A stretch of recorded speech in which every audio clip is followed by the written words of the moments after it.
Modern interviews of any kind, type, or genre cannot be necessarily considered to have much or any good character, authenticity, significance, reliability, vitality, and other qualities to themselves because they are all sold out journalists and reporters that are lapdogs and lackeys of the ruling government and the ruling powerful authoritarian politicians and dictators anyways, because we don't have a government, we have a dictatorship anyways. And they also are all biased, scripted, and partial, one-sided interviews and talk shows anyways, and that means there is neither any necessity for ourselves to engage in these interviews nor any need whatsoever to view or stream or watch these interviews and these fake guests and pretentious attitudes and talks for hours, for hundreds or thousands of hours, because that wastes our internet data, that drains our mind and stagnates our attitude,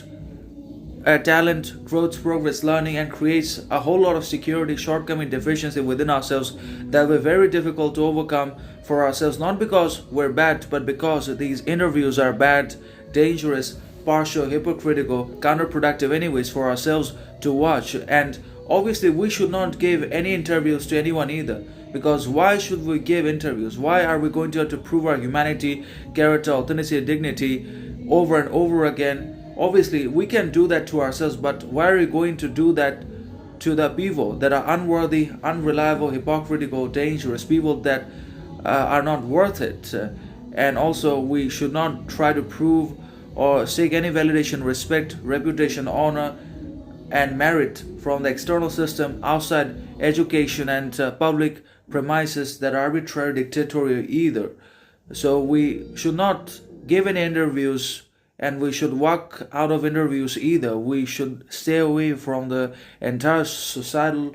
cultural, public, political realm, which is toxic, dangerous, and a power keg, which is going to blow up and explode at any given point in time and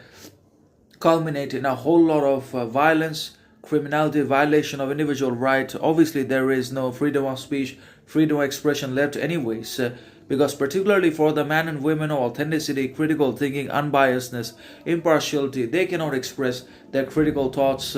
and basically reason, authenticity, virtue, dignity, etc., because they have critical thinking. And if we don't have critical thinking, if we are devoid of talent, skill, knowledge, intelligence, character, if we're disconnected from reality, if we persist in stupidity, mediocrity, and if we participate in the circus of the absurd, then there is absolute and unconditional freedom of speech and expression. Then we'll be allowed to express and say almost anything we want, not because we're good